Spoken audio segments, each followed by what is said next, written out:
Hello students, welcome back. हम लोग 8th class का हमारा चैप्टर है सम नेचुरल फिनोमेना, कुछ प्राकृतिक परिघटनाएं, वो समझ रहे हैं। और इसमें आज हम एक और प्राकृतिक घटनाओं के बारे में पढ़ेंगे और वो है अर्थक्वेक यानी कि भूकंप।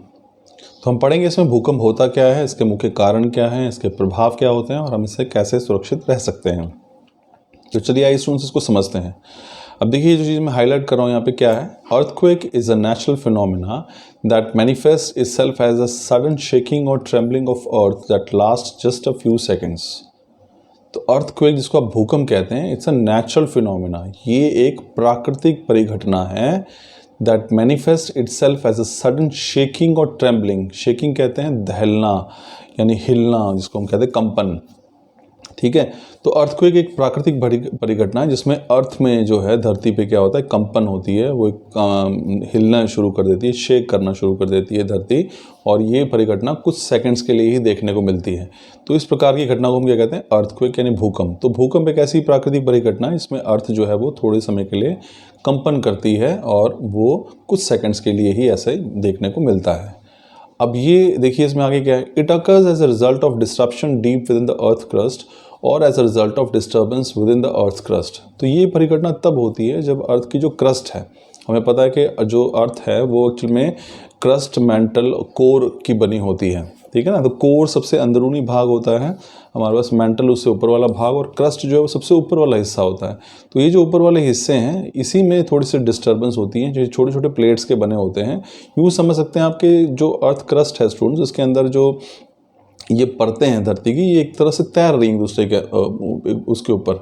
तो जब ये आपस में टकराती हैं नीचे और ये धंसती हैं तो वहाँ से ही कंपन जो है वो पैदा होता है। वही हमें धरती के ऊपर अर्थक्वेक के रूप में नज़र आता है। ठीक है ना। तो ये तो इसलिए जो क्रस्ट में जो परिवर्तन हो रहे हैं आपस में, जो सतह है मिट्टी की बहुत भारी भारी परतें हैं, वो जब आपस में टकराती हैं उसी से भूकंप जो है वो उत्पन्न होता है। तो देखिए क्या है, it occurs as a result of disruption deep within earth crust और as a result of disturbance within the earth crust. तो अर्थक्वेक या भूकंप तब आता है जब धरती की जो सतह है, नीचे जो परत है, इसको आप क्रस्ट कहते हैं, उसके अंदर ही कुछ डिस्टर्बेंस, कुछ कंपन या कुछ अनियमितताएं जो है वो देखने को मिलती हैं। Earthquake is often occurs deep inside the earth but they are not visible from the surface. तो अर्थक्वेक आमतौर पर आपको धरती के बहुत नीचे देखने को मिलते हैं और आमतौर पर धरती के ऊपर रहकर आप नहीं देख पाएंगे कि कहाँ पे अर्थक्वेक कहाँ पे हुआ है। ठीक है ना। तो वो ये घटनाएं जो हैं धरती के नीचे होती हैं। Major earthquakes can occur on Earth's surface at any moment and they can be devastating. तो बहुत बड़े बड़े भूकंप जो हैं धरती की सतह पर आ सकते हैं किसी भी घड़ी और वो बहुत ही विनाशकारी हो सकते हैं। आप यहाँ बिल्डिंग में देख सकते हैं कि यहाँ पे एक बिल्डिंग है और इसके सामने एक बिल्डिंग है जो अर्थक्वेक में, यानी कि पूरे अर्थक्वेक में अगर हम इसमें देखें तो अर्थक्वेक के समय ये पूरी की पूरी बिल्डिंग आप यहाँ पे देख सकते हैं, ये पूरी की पूरी बिल्डिंग जो है वो टेढ़ी हो गई और गिरने की अवस्था में आ गई है। तो इसने नींव हिला दी है। वो धरती में जो कंपन हुआ है उससे जो इसकी इस पूरी बिल्डिंग की इमारत जो थी, इसकी नींव जो है वो कमज़ोर हो गई और ये टेढ़ी होकर गिरने की स्थिति में आ गई है। तो ये जो भूकंप हैं ये बहुत ही विनाशकारी भी हो सकते हैं। चलिए हम पढ़ते हैं स्टूडेंट्स के इसका अर्थक्वेक का कॉज क्या है, कारण क्या है। मैंने आपको बताया था कि क्रस्ट जो है, अर्थ जो है वो किसकी बनी हुई है, 3 अलग अलग परतों की बनी हुई है, क्रस्ट, मेंटल और कोर। कोर भी जो सबसे अंदरूनी भाग है उसमें भी हमारे पास क्या होता है, inner core and outer core जो है वो होता है। ठीक है। Earth outermost layer is divided into many plates. जो अर्थ की सबसे बाहर वाली परत है वो एक्चुअली छोटी छोटी प्लेट्स की बनी हुई हैं, परतों की बनी हुई हैं। These plates are constantly shifting. अब ये प्लेट्स जो बिल्कुल इस प्रकार से, अगर पानी में मैं गत्ते या थर्माकोल को तैरा दूँ और बहुत सारी लेयर उनकी बना के पानी में डुबो दूँ और वो तैरती रहें, तो एक दूसरे के वो कई बार क्या होता है, कुछ एक दूसरे के अंदर धंस सकती है, एक दूसरे से दूर भाग सकती है।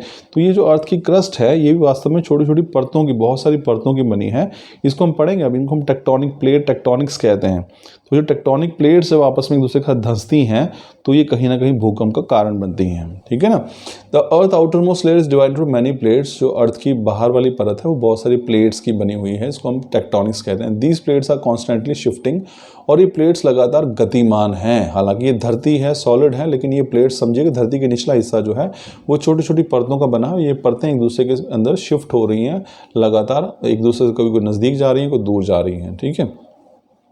अर्थक्वेक्स और tremors are the terms for use for this type of disturbance. तो हम इसे अर्थक्वेक, इसी को हम अर्थक्वेक कहते हैं जब ये लेयर्स आपस में टकराती हैं। अर्थ मेंटल और outer most layer is made of tectonic plates. तो मैंने बताया कि धरती की जो बाहर वाली सतह है, आप यहाँ देख सकते हैं, यहाँ पे ये इस प्रकार से, ये एक परत ये रही, देखिए ये पूरी, यहाँ पे आप इसको समझने का प्रयास कीजिए, एक परत ये रही यहाँ पे और दूसरी परत जो है वो ये रही। इस परत को आप देखिए, ये दूसरी परत है, तो एक दूसरे में धंस रहे हैं यहाँ पे ना। तो इसकी वजह से क्या होगा, अगर आप इसे देखेंगे तो इसको धंसने के कारण, धंसने की वजह से क्या होता है कि ये जो जब धंसते हैं तो इसमें कंपन पैदा होगा, ठीक है ना। तो ये बड़ा स्वाभाविक सा है कि जब ये धंसेंगे आपस में तो यहाँ से जो है कंपन पैदा होता है। दो प्लेट्स हैं आपस में धंसेंगे, इसी को हम प्लेट टेक्टोनिक्स कहते हैं। और यहाँ पे सपोज कीजिए हम रहते हैं इस जगह पे, हम लोग, ये हमारा निवास स्थान है, तो प्लेट्स आपस में धंसेंगे एक दूसरे के अंदर, तो इससे क्या होगा, कंपन पैदा होगा, जिसको हम भूकंप कहते हैं, ठीक है ना। तो आइए इसको और विस्तार से समझते हैं क्या चीज़ है ये। देखिए अब यहाँ पे क्या है, अर्थ मेंटल और outer most layer is made of tectonic plates. जो बाहर वाली परत है धरती की, ये वास्तव में टेक्टोनिक प्लेट्स की बनी हुई है। They are always rotating and the world under them is like fluid. तो ये हम लगातार घूम रही हैं और इनके नीचे की दुनिया वास्तव में बिल्कुल तरल की तरह, जैसे पानी में कोई गत्ता तैरता है, लकड़ी तैरती है, उसी प्रकार से प्लेट्स भी एक तरह से तैर रही हैं और कोई कभी किसी में धंस जाती है जाकर, कोई कहीं से बाहर निकल जाती है। However each plate is a fairly well aligned with the plate surrounding it. तो हर जो परत है वो दूसरी परत के साथ बिल्कुल सतह के साथ मिली हुई हैं। When they pass they build friction and pressure as they slide by और कोलाइड। तो जब भी एक दूसरे के पास से होकर गुजरती हैं, एक दूसरे के अंदर धंस जाती हैं, तो ये क्या फ्रिक्शन पैदा करती हैं और उसी फ्रिक्शन से जो है, कंपन से जो है क्या होता है, हमारे पास भूकंप जो है वो आते हैं। तो यहाँ पे स्टूडेंट्स इस डायग्राम के जरिए आप इसको समझने का प्रयास कीजिए। ये बहुत सारी परतें आप इसे देख सकते हैं, एक परत जो है वो ये रही, एक परत ये रही, ये अलग अलग प्लेट्स हैं, इन्हीं को प्लेट टेक्टोनिक्स कहते हैं। ये बाहर वाली परत है जहाँ पे हम लोग रह रहे हैं। ये देखिए, ये जो चीज़ यहाँ बताई गई है ये क्या है, ये सबसे बाहर वाली परत है जहाँ पे हम लोग रह रहे हैं, ठीक है ना। तो अब ये प्लेट्स हैं, इसके नीचे एक परत ये है, दूसरी ये, तीसरी ये, चौथी है। तो ये क्या कर रही हैं, आपस में बिल्कुल फ्लूइड तैर रही हैं, दूसरे के ऊपर नीचे खिसक रही हैं। तो जब ये खिसकेंगी तो देखिए यहाँ पे स्थिति में, देखिए यहाँ पे क्या हो गया है कि वाइट जो लेयर थी और ये आपस में इस प्रकार से, ये एक प्रकार से धंसने की स्थिति में दूसरे के साथ ऊपर नीचे आ गई हैं, जिसकी वजह से यहाँ से एक पूरा का पूरा कंपन पैदा हो गया। और देखिए यहाँ पे आप ये भी देखिए, यहाँ पे ये इस प्रकार से जहाँ पे धंसा, यहाँ से एक जगह ऊँची हो गई है। तो हम कई बार कहते हैं ना कि भाई हिमालय की जो साइज़ है वो थोड़ा थोड़ा हर वर्ष बढ़ता है, बहुत ना के बराबर वो बढ़ रहा है। तो इसी वजह से बढ़ रहा है, नीचे से चीज़ें दबाव डाल रही हैं, वो उसको धीरे धीरे ऊपर उठा रही हैं, जिसकी वजह से इसका साइज़ जो है वो बढ़ता चले जाता है। तो ये कारण है इसका अर्थक्वेक का। स्टूडेंट्स हम इसको और अब अलग से इसके वर्डिंग समझते हैं कि किताबी भाषा के हिसाब से क्या है। अब देखिए, eruptions of volcanoes, eruption of some other causes of earthquake. Earthquake का सिर्फ यही कारण नहीं है कि प्लेट टेक्टोनिक्स जो है वो आपस में धंसती हैं जिससे कंपन उत्पन्न होता है, कुछ और कारण भी हो सकते हैं, जैसे इरप्शन ऑफ वॉल्केनोज। कहीं पे मान लो ज्वालामुखी फट जाए तो बड़ी विशाल एक धमाके के साथ ज्वालामुखी फटता है, तो वो भी अर्थक्वेक या फिर भूकंप ला सकता है। When the asteroids collide with earth's atmosphere, या फिर कोई बाहर से कोई जो धूमकेतु है या एस्ट्रॉइड्स है वो धरती पर विशाल का जो एस्ट्रॉइड्स हैं वो आकर टकराएं, उससे भी कंपन जो है धरती में उत्पन्न हो जाता है।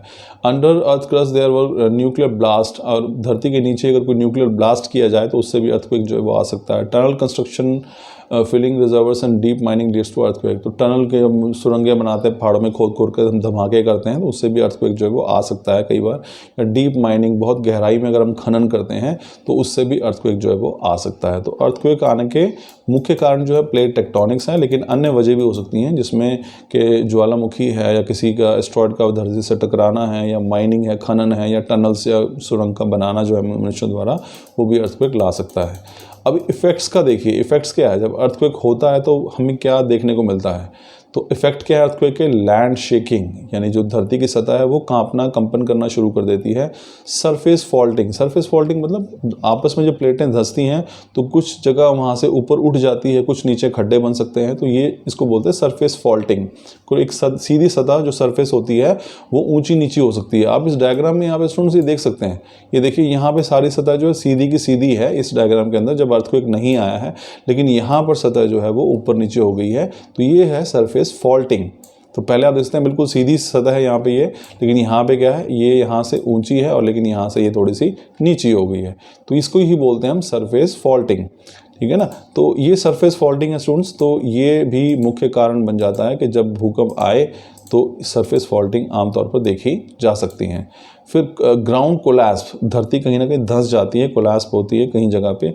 Less frequently tsunamis are also consequences of earthquake. तो कई बार अगर यही अर्थक्वेक किसी समुद्र के नीचे आ जाए तो वो जो कंपन होता है इतना ज़्यादा होता है कि वो सुनामी, समुद्र की लहरों को बहुत ऊंचा उठा देता है और वो लहरें बिल्कुल तूफान बनकर और बहुत ऊंची ऊंची लहरें जो हैं वो तटीय स्थानों पर पहुंचती हैं और इस स्थिति को हम सुनामी कहते हैं। तो सुनामी भी अर्थक्वेक की वजह से आती है। अगर यूँ समझिए कि अगर अर्थक्वेक किसी समुद्र के नीचे, किसी पानी के स्रोत के नीचे आ जाए तो वो सुनामी को जन्म देता है। ठीक है, अब आगे देखिए, अर्थक्वेक कैन लीड टू। अब अर्थक्वेक से क्या हो सकता है? अगर अर्थक्वेक, भूकंप आ जाए तो उसके परिणाम क्या हो सकते हैं? देखिए, पहला क्या है, death of humans and animals. तो जाहिर सी बात है, भूकंप आता है तो कई बार अगर धरती कोलैप्स हो गई है, तो बिल्डिंग गिर गई है, मकान छतें गिर गए हैं, तो उससे क्या है, ह्यूमंस की डेथ हो सकती है, यानी कि मनुष्य की मृत्यु हो सकती है। इसके साथ साथ पशु भी वहाँ पे होते हैं, उनकी मृत्यु भी हो सकती है। Buildings, lakes and bridges have all been destroyed. जो बड़ी बड़ी इमारतें हैं, झीलें हैं या ब्रिज हैं जो किसी आधार पर टिके हैं धरती के ऊपर, तो धरती में कंपन होने से उनको भी नष्ट हो जाते हैं। Landslides and floods and tsunamis. तो लैंडस्लाइड भी हो सकते हैं, यानी कि जैसे पहाड़ हैं वो टूट कर नीचे गिर सकते हैं। फ्लड है, कहीं ना कहीं जो है बाढ़ आ सकती है, कोई किसी हिस्से में अगर डैम टूट गया है या फिर जो सुनामी आई है तो वो बाढ़ की स्थिति उत्पन्न कर देती है और सुनामी भी आ सकती है। अब बात करते हैं प्रोटेक्शन अगेंस्ट अर्थक्वेक। तो जब भूकंप आए तो हम कैसे अपनी प्रोटेक्शन कर सकते हैं, अपने आप को सुरक्षित कैसे रख सकते हैं? तो स्टूडेंट्स, पहली बात यहाँ पे जो समझनी है वो ये है कि भाई ये जो अर्थक्वेक हैं ये क्या है, अनप्रडिक्टेबल है। यानी आप इनके आने से पहले इनका अनुमान नहीं लगा सकते हैं। जैसे कि बारिश का अनुमान आप लगा सकते हैं कि भाई बादल हो गए हैं, धूप हट गई है, एकदम से अंधेरा हो गया बादलों की वजह से, तो बारिश आने की संभावना होती है, उसको आप प्रेडिक्ट कर सकते हैं, उसके बारे में अनुमान लगा सकते हैं। लेकिन इनके बारे में, अर्थक्वेक, भूकंप के बारे में कोई अनुमान नहीं लगाया जा सकता है। To cover yourself in the event of an earthquake, take the following precautions. तो जब भी कभी अर्थक्वेक आए तो आप इन प्रिकॉशंस को, इन सावधानियों को जो है अमल में ला सकते हैं। ठीक है, तो अब पहले सेफ्टी प्रिकॉशंस देखते हैं क्या करना है, यानी कि हम अर्थक्वेक आने से पहले ही किस प्रकार से अपने आप को थोड़ा सुरक्षित बना सकते हैं वो देखिए। Buildings in earthquakes area should be designed in such a way that they can withstand large trimmers. तो आमतौर पर आप देखिए, जब हम बिल्डिंग्स का निर्माण करते हैं तो उसके लिए कुछ खास दिशा निर्देश दिए जाते हैं कि बिल्डिंग में इतना सरिया लगा होना चाहिए, सीमेंट इस क्वालिटी का हो, ईंटें ऐसी हों, यहाँ पर हम जो है पिलर खड़े करें ताकि उस बिल्डिंग को मजबूत बनाया जा सके कि वो भूकंप के झटकों को सह सके। तो ये एक प्रिकॉशन है कि जब हम अपने घर के लिए मकान तैयार कर रहे हैं, किसी बिल्डिंग का निर्माण कर रहे हैं, तो उसको पहले से इस प्रकार से बनाया जाए कि वो भूकंप को सह सके। ठीक है, सेकेंड देखिए, before constructing a new structure people should always consult architects and engineers.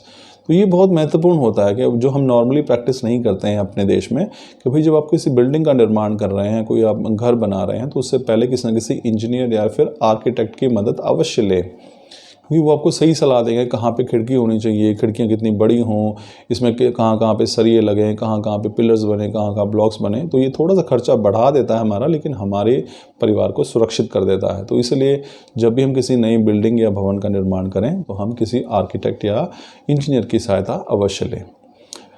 Buildings roof should be kept bright. तो जो बिल्डिंग के जो रूफ्स हैं वो लाइट होना चाहिए। मेरे ख्याल के जो रूफ्स हैं, इनकी जो छतें होती हैं वो थोड़ी सी ब्राइट रखनी चाहिए, यानी कि लाइट मेरे हिसाब से यहाँ पे आना चाहिए कि लाइट रखें, बहुत ज़्यादा वजन उस पर ना हो। Strong material should not be used in the construction of building, instead timber और मड शुड बी यूज। तो बहुत भारी भरकम चीज़ों का इस्तेमाल ना हो, बड़े बड़े गार्डर होते हैं हमारे पास, उनका इस्तेमाल करें, क्योंकि वो देखिए जब तक वो हैं तो सुरक्षित कर रहे हैं, लेकिन वो गिरेंगे तो उतना ही बड़ा नुकसान भी करेंगे। तो इंस्टेड हमें क्या है, लकड़ी का ज़्यादा उपयोग हो, और मड जो है मिट्टी, उसका उपयोग हम कर सकते हैं। पुराने घरों में देखिए आप, जो बनते थे तो मजबूत होते थे, अगर वो बाई चांस कुछ दिक्कत होती भी थी तो नुकसान नहीं होता था। ठीक है, नेक्स्ट पॉइंट देखिए, photo frames, geysers, clocks and other wall hanging should be put in a location where they would not cause damage to someone if they fall off. तो घरों में भी अगर आप बड़े बड़े फोटो फ्रेम्स लगा रहे हैं, गीज़र आपने कहीं पे टांग रखा है, बड़ी बड़ी घड़ियां हैं, दीवार घड़ी हैं, तो इन सभी चीज़ों को ऐसी स्थान पर गाड़ें कि अगर वो गिरे भी तो कहीं पर कहीं आप उससे सुरक्षित रहें। ये ना हो कि आपने सोफ़ा रखा, सोफे के ऊपर बड़ी सारी वो अपने घड़ी, दीवार घड़ी टांग रखी है, तो जाहिर सी बात है भूकंप आएगी और अब अगर आप बैठे हैं तो वो सीधे आपके सिर पर ही गिरेगी। तो आमतौर पर जिन चीज़ों को दीवार पे टांगा जाता है उन्हें इस प्रकार से इस जगह पे रखा जाए कि अगर वो गिरे भी तो कम से कम आपको डैमेज ना पहुंचाएं, आपको नुकसान ना पहुंचाएं। नेक्स्ट देखिए 6 point, since earthquakes can cause fire building should be equipped with fire fighting equipments. अब देखिए जब भूकंप आता है तो कहीं ना कहीं अव्यवस्था होने से, बिल्डिंग में तोड़फोड़ होने से, रगड़ लगने से कहीं भी आग भी लग सकती है। तो आमतौर पर हमारे घरों में जो फायर फाइटिंग इक्विपमेंट्स भी होने चाहिए, यानी अग्निशामक यंत्र, जो आग बुझाने वाले यंत्र हैं वो भी हमारे पास होने चाहिए। तो ये कुछ ऐसी सावधानियां हैं स्टूडेंट्स जो हमने पढ़ी हैं कि भाई ये तब हम अमल में लाएं जब भूकंप आया नहीं है, हम पहले से अपने आप को सुरक्षित कैसे रख सकते हैं। अब नेक्स्ट इसमें देखिए स्टूडेंट्स हमारे पास क्या है, वो है हमारे पास if you are staying at home. तो यदि आप घर पर हैं तो फिर आप क्या कर सकते हैं, ठीक है, क्या है देखिए, भूकंप के समय यदि आप घर पे तो क्या करिए, hide under a table until the disturbance returns to normal. तो अपने आप को एक टेबल के नीचे सुरक्षित रख लें। अगर भूकंप आता है तब तक टेबल के नीचे रहें जब तक कि वो कंडीशंस नॉर्मल नहीं हो जाती। अवॉइड स्टैंडिंग और सिटिंग अराउंड टॉल और हैवी थिंग्स। किसी भी भारी भरकम ऊंची जगह कोई सामान घर में पड़ा हो उसके पास खड़े होने से बचें भूकंप के समय खास तौर पर। If you are in bed don't get out of it, use a pillow to cushion your back. तो अगर आप बेड पर लेटे हुए हैं उस समय भूकंप आ जाता है तो वहाँ से भागने की कोशिश ना करें, इंस्टेड क्या करें, तकिए का इस्तेमाल करें ताकि अपनी पीठ को सुरक्षित कर सकें। If you are going to be outside, अगर आप मान लीजिए भूकंप आता है और आप कहीं बाहर हैं, ये 3 चीज़ें आप जो अभी हमने पढ़ी हैं ये आपने तब ध्यान में रखनी है जब घर के अंदर है और भूकंप आ जाए। क्या बताएं यहाँ पे, टेबल के नीचे छिप जाएं जब तक सब कुछ नॉर्मल नहीं हो जाता। किसी लंबी ऊंची जगह पर कुछ चीज़ें रखी हैं भारी भरकम, उनसे दूर हटकर खड़े हों। बेड पर हों तो अपनी पीठ पर तकिया रख लें ताकि आप उससे बच जाएं। ये तब स्थिति है जब आप घर पर हैं। अब दूसरा पढ़ते हैं हम, तब जब आप घर से बाहर हैं। Drop down away from building trees and power lines. तो जैसे ही आप कहीं पर चल रहे हों और भूकंप आ जाए तो आमतौर पर आप बड़ी ऊंची बिल्डिंगों से या बड़े बड़े वृक्षों से या बड़े बड़े जो खंभे हैं तारों के उनसे दूर हो जाएं, क्योंकि वो भूकंप के झटकों से गिर सकते हैं आपके ऊपर और नुकसान कर सकते हैं। If you are in a car और a bus drive slowly to a safe location and stay inside until earthquake ends. और यदि आप किसी कार में हैं या बस में हैं तो धीरे धीरे ड्राइव करें और किसी साफ सुरक्षित स्थान पर सेफ लोकेशन पर पहुंचे और तब तक अंदर रहें जब तक कि अर्थक्वेक समाप्त नहीं हो जाता। तो ये सावधानी आपने तब बरतनी है जब आप घर से बाहर हों। Things to do before the earthquake, और भूकंप से पहले आप किन चीज़ों पर जो है वो का ध्यान जो है वो रख सकते हैं, ठीक है ना। Follow an campaign for improvement of poor constructed buildings. तो आप एक अभियान चलाएं जहाँ पे के जो बिल्डिंग्स हैं, जो इमारतें हैं, जो जिनको ध्यान में रख के नहीं बनाया गया है उनको और सुरक्षित करने की जो है वो हम उनसे चर्चा कर सकते हैं लोगों से कि बिल्डिंग आपकी सुरक्षित नहीं है, पुरानी हो गई है या लोहे पे जंग लग गया है, ये पिलर कभी भी गिर सकता है, जो कि हल्के से भूकंप से भी नुकसानदायक हो सकती है। Make an emergency plan and prepare for it. तो हमेशा देखिए, हमें पहले ही हमने पढ़ा कि भूकंप जो है वो हमारे लिए कभी भी कोई चेतावनी देकर नहीं आता है। तो हमेशा एक इमरजेंसी प्लान तैयार रखें कि अगर इन स्थिति में, किसी भी स्थिति में यदि भूकंप आता है तो हम अपने आप को उसके लिए कैसे तैयार कर सकते हैं, कि कहाँ पे हमने छिपना है, कौन कौन सी चीज़ें हैं, भारी चीज़ों को हमने लटका तो नहीं रखा कहीं पे, भागने के लिए सबसे सुरक्षित स्थान कहाँ है, किस तरफ से बाहर भागें, बिल्डिंग के अंदर फंस गए हैं तो एक एग्जिट प्लान आपके पास होना चाहिए। तो ये कुछ इमरजेंसी प्लान्स हैं जिसके लिए हम पहले से ही तैयार रहें। Locate medical facilities, fire station and police station if in your city. तो आपको हर समय अपने जिस इलाके में आप रह रहे हैं, जिस शहर में आप रह रहे हैं, वहाँ के मेडिकल फैसिलिटीज़ यानी कि हॉस्पिटल्स जो हैं आसपास, सरकारी या जो प्राइवेट हैं, जो ऐसे समय में आपकी मदद कर सकते हैं, उनकी आपको पता होना चाहिए, लोकेशंस पता होनी चाहिए। फायर स्टेशन, जो आग बुझाने वाला जो आपका फायर ब्रिगेड स्टेशन है हर एरिया में होता है, वो कहाँ पर स्थित है, पुलिस स्टेशन है, आमतौर पर इनके नंबर्स आपके पास होने चाहिए या आपको जगह पता होनी चाहिए। किसी भी स्थिति में आप ना सिर्फ अपने आप को यहाँ पर ले आ सकते हैं, बल्कि दूसरों, अगर कोई घायल हो गया तो अगर आपको लोकेशन पता है तो बड़ी आसानी से आप उनको और भी मदद कर पाएंगे। तो पुलिस स्टेशन हो गया, फायर स्टेशन हो गया, या फिर आपके हॉस्पिटल्स हो गए, इनकी भी लोकेशन आपको पता होनी चाहिए। Things to do after earthquake. अब जब अर्थक्वेक आ जाए और उसके बाद आपको किन किन चीज़ों का ध्यान रखना है। मान लीजिए भूकंप आ गया, पूरी बिल्डिंग तहस नहस हो गई और आप कहीं ना कहीं बच गए हैं, उसमें आप फंसे हुए हैं, तो अब आप किन चीज़ों पर ध्यान रखेंगे, ठीक है। देखिए क्या है, store drinking water, food and first aid supplies to in an accessible location. सबसे पहले देखिए बड़ी समस्या होगी। आप देखिए जब भूकंप आएगा तो सभी के लिए समस्या बनी है। बहुत बड़ा इलाका जो है वो एक मुख्य धारा से जो आपके कम्युनिकेशन है या जो आपकी रीच है, सड़कें भी हो सकता है वहाँ पे ध्वस्त हो जाए, उन पे वो रुकावट आ जाए, तो बड़ी जल्दी आपके पास सहायता पहुँचने वाली नहीं है। तो ऐसे में जिस स्थान पर आप हैं वहाँ पे स्टोर ड्रिंकिंग वाटर, पानी की व्यवस्था को बना लें, फूड भोजन भी व्यवस्थित कर लें, और फर्स्ट एड जो छोटी मोटी अगर चोट खरोच किसी को लगी है तो क्योंकि आपके पास सहायता पहुंचने में समय लगेगा, ऐसा नहीं कि अर्थक्वेक आया तो तुरंत आपके पास सहायता पहुंच जाएगी। तो ऐसे में पानी की, भोजन की और फर्स्ट एड जो है उसको एक असेसिबल लोकेशन पर ज़रूर अपने लिए सुनिश्चित कर लें। Rumour should not be shared और बिलीव्ड। और कई बार क्या होता है कि भूकंप आता है तो बड़ी भ्रामक सी खबरें व्हाट्सएप के ज़रिए, सोशल मीडिया के ज़रिए जो है फैलनी शुरू हो जाती हैं। तो आपको इन र्यूमर से, इन भ्रामक खबरों से जो है वो बचना चाहिए। ना तो आप इनको आगे फैलाएं और ना ही इन प्रकार की भ्रामक खबरों पर आप विश्वास करें। ठीक है ना। तो तीसरा आप क्या कर सकते हैं, to get the most up to date information, bulletins and aftershock alerts, switch to a transistor television. तो आप लेटेस्ट घटनाएं जो अब भूकंप के बाद सरकार क्या क्या सहायता कर रही है, कहाँ कहाँ पर कौन कौन सी चीज़ें उपलब्ध हो रही हैं, आपके पास इलाके में पानी कहाँ पे उपलब्ध हो रहा है, भोजन कैसा है, मेडिकल सुविधाएं कहाँ कहाँ पहुँची हैं, तो सारी जानकारी आपको ट्रांजिस्टर रेडियो के ज़रिए या फिर टीवी के ज़रिए मिल सकती है। तो अगर संभव हो सके तो अपने ट्रांजिस्टर या टेलीविज़न या फिर रेडियो जिसे आप कहते हैं उसको आप उसके संपर्क में रह सकते हैं। Attend to the wounded and provide whatever assistance is necessary as well as informing the hospitals। तो आप कोई भी आपके आसपास कोई घायल व्यक्ति है उसको अटेंड करें, उसकी सहायता करें, और अगर संभव हो सके तो उसके पास के हॉस्पिटल को भी उसके बारे में इन्फॉर्म करें। Be ready for after shock which can occur. तो आप उसके लिए जो भी भूकंप के बाद जो नतीजे या जो समस्याएं सामने आती हैं उसके लिए अपने आप को मेंटली प्रिपेयर भी रखें। आप मानिए कि बहुत बड़ा नुकसान हो जाता है तो वो चीज़ों को सहने की आपके शरीर के अंदर मानसिक रूप से आप उसके लिए सशक्त बने, अपने आप को मजबूत बनाएं। If a kitchen gas stove is turned on, turn it off. If it is locked, don't open it.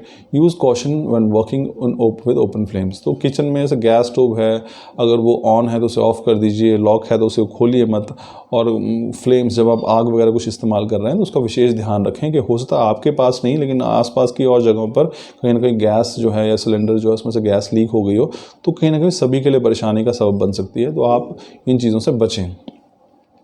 If gas leaks are suspected, do not operate electrical switches और अप्लायंसेस। अगर कहीं पे आपको लग रहा है कि भाई भूकंप की वजह से कहीं पे ना कहीं गैस की स्मेल आनी शुरू हो गई है तो आप किसी भी इलेक्ट्रिक अप्लायंसेस को, स्विच को ऑन करने से बचें, क्योंकि उसमें चिंगारी निकलेगी जिससे आग जो है वो भड़क सकती है।